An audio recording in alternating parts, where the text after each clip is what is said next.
நம்பினேன் உன்னையே நம்பினேன் ஸ்கந்தகுரோ உன்னையன்று இவ்வுலகில் ஒன்றுமில்லை என்றுணர்ந்தேன்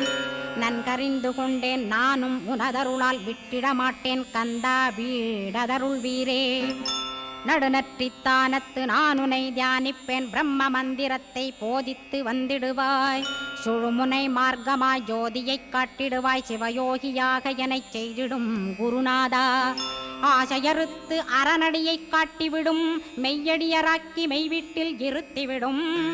கொங்கு நாட்டிலே கோயில் கொண்ட ஸ்கந்தகுரோ கொல்லிமலை மேலே குமரகுருவானவனே கஞ்சமலை சித்தர் போற்றும் ஸ்கந்தகிரி குருநாதா கருவூரார் போற்றும் காங்கேயா ஸ்கந்தகுரோ மருதமலை சித்தன் மகிழ்ந்து பணி பரமகுரோ சென்னிமலை குமரா சித்தர் கருள்வோனே சிவவாக்கிய சித்தருளை சிவன்மலையில் போற்றுவரே பழனி